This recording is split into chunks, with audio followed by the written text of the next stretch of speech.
You want to jump right in at the last couple of stories that we've been doing for trending here? Yeah, sure. All right, please, so by all means. how about this? Mikko Rantanen stays red hot for Dallas, okay? Who cares? Who I know, cares? Stop. but, well, and then I don't want to hear Mike you go. does. He's cheering for Dallas. no. Mark, Mike, you are. Let it Okay. go, man. Okay, hold on. The only reason I wasn't going to bring this up. You're a liar. I was not. Yeah, You're a liar? Really? Yes. really, you live inside my head. Yes. You are like I the was biggest not- Mikko fan right now. I was not going to bring it up until this happened because as much as Avalanche fans are trying to nothing to see here. This is what you see. This is what you do. No, pay no attention. Nothing to see here. Mikko Rantanen, nothing to see here. He only has so far 18 points in 10 playoff games. Ridiculous. He's carrying the Dallas Stars right now, who lead 2-1 in that series. But let's face it, and it's going to take a while. I'm not declaring anything definitive. Okay, just like I brushed back at the idea during the regular season when Marty Necas came in here and started playing well, and people were like, "Well, there you go, Avalanche won that trade. They clearly got the better player." Hold on. Oh my gosh, this is what you do every time. But even this is why you wanted to bring him up. This is all you do. No, here's where I'm going with this. Even when Mikko had a big playoff, I'm not going to sit here and say, "All right, that's it.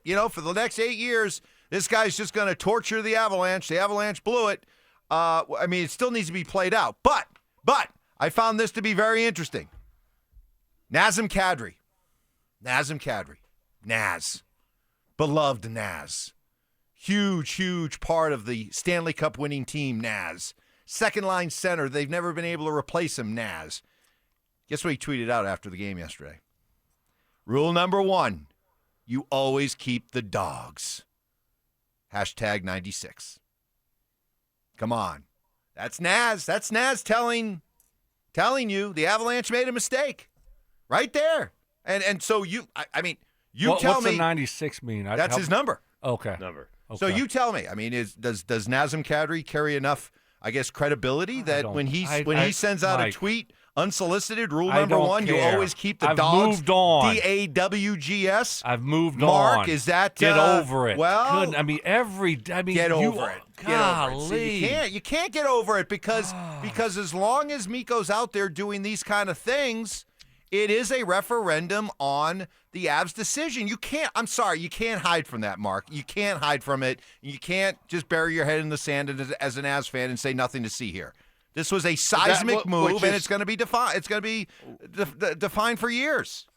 Okay, which is fine, but then shouldn't you make shouldn't you do something in the offseason in response to losing? Shouldn't you actually, as opposed to firing your special teams coach, shouldn't you actually do something? Or we're just gonna run it back. We get bounced in the first round every year, but we're just gonna run it back. That's what they're doing. Yeah. So what are we doing? Hey man, we all knew Rantanen was good, and they couldn't come to an agreement. They didn't want to pay. They didn't want to pay him. Ultimately, they did not want to spend what it was going to take to get him signed.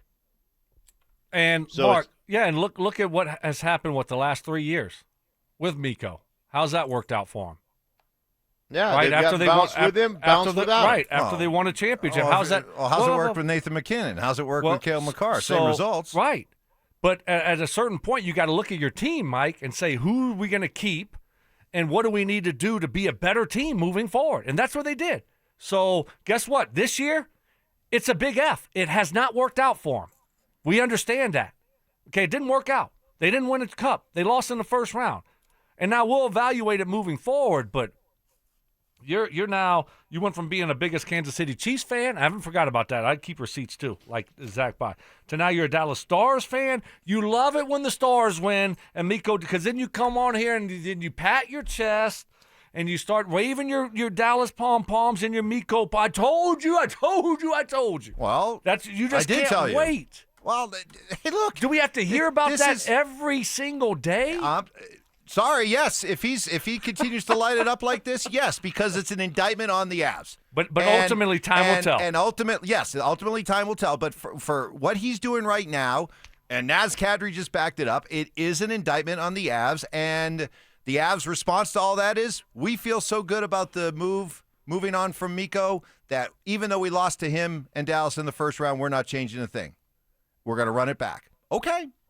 That's their choice, and immediately they are once again in a Stanley Cup or bust window. Pass, fail, either overwhelming success or huge failure, and that's what they're signing up for next year. So we'll see how it plays out. Hey, one more thing. I want to read this. This is a cool story. So a woman who is traveling this weekend to Denver on a United flight had the experience of sitting next to Travis Hunter on the flight back here to Denver. He was coming back from rookie minicamp in Jacksonville. And here's what she wrote. I had the most wonderful flight home from Denver. I met the nicest young man who sat next to me. He offered to put my bag in the overhead compartment, help me with my tray. He was always polite, saying yes, ma'am, or no, ma'am. Anyone would be proud to have him as a son or grandson. So polite. People walking by were saying congratulations, great job, or even taking pictures. I turned and asked him, who am I sitting next to? I looked at his Jaguar pants, smiled, and asked, are you an athlete? He smiled and said, I'm Travis. Yes, I was drafted by the Jags. I already told my sons I want his jersey. He's so humble and down to earth. I would have never guessed he was a professional athlete. Jacksonville Jags, you did good. I will be buying tickets. United Airlines, thank you for my seat assignment. So there you go. How cool is How's that? Yeah. That's really awesome. Yeah, that really is. Just shows you what kind of guy he is. Nice. I mean, you kind of see that from the outside and watching him here closely. He seems like a really good guy, humble guy. So that's great to hear, Mark. I think the one faux pas, I don't know, maybe it's not anymore, is you don't wear your gear around town. You know, he's wearing Jags gear. Jag sweats? Yeah, I know that like if we did that when I was a rookie, the vet guys they would make fun of you. So, yeah, they're not on the plane with you though. So you're clear. Hey, by the way, it reminds me of the plaque that hangs in the Broncos. It still hangs there today in the Broncos training room. I'm sure you read it every day, like I read it every day. What does the plaque say? Mark, you think I remember?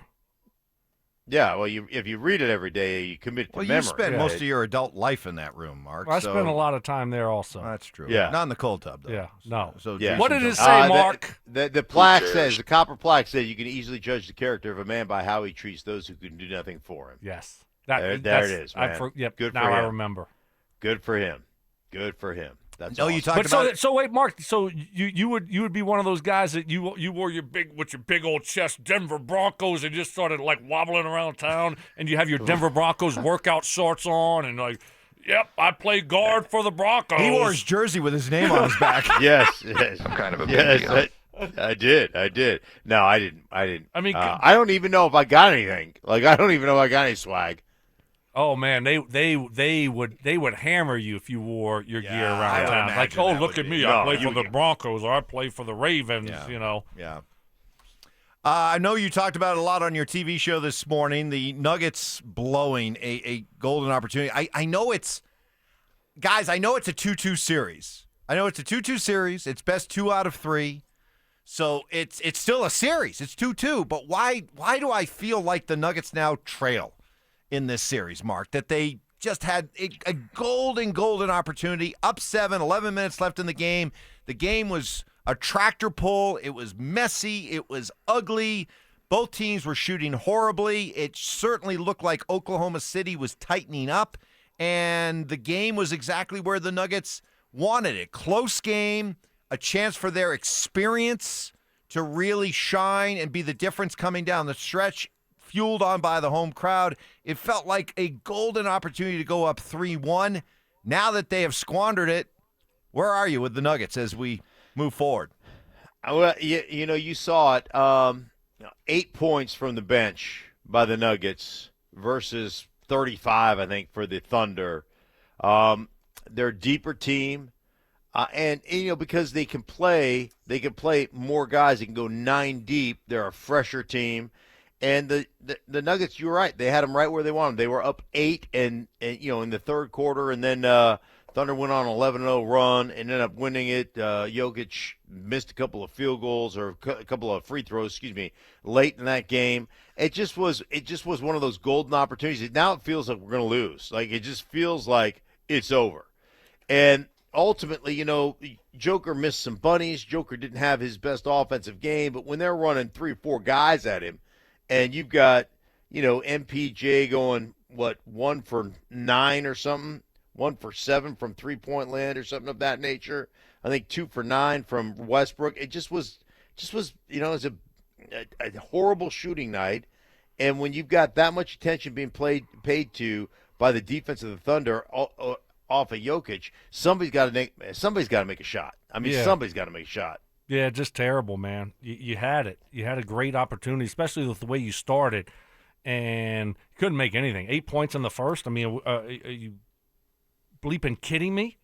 8 points in the first? And then you have that 7-point lead early in the fourth, and you go from the 10:57 mark to the 6:17 mark before you score a point in the fourth. I mean, that's over 4 minutes. You're not even getting to the free throw line. 1 point. You didn't score in the fourth. How are you going to win that way, man? I mean, I feel so bad for Jokic. I feel so bad for the guy. I really do.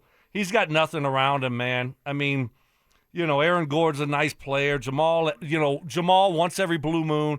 Christian Brown, we love him. But, man, and Michael Porter Jr., it's a complete waste. I don't want to hear about the damn shoulder. I don't want to hear about it.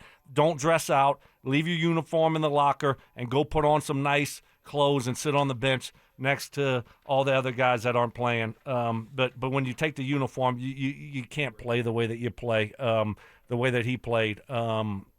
It's going to be a waste. And I'm telling you, we're lucky here, Mark, man, because having a guy like Jokic, because I wouldn't be surprised. Most guys would want to be out of town, and I don't think he's going to pull that card. But you look at this roster and the way that it was constructed, it's criminal to Jokic to have that group around him and to have to play with those guys. He gets no help. Mark, I want you to respond to that. Also, I want to get your thoughts because I know you're tight with Bud Black, and I would love to get your reaction to him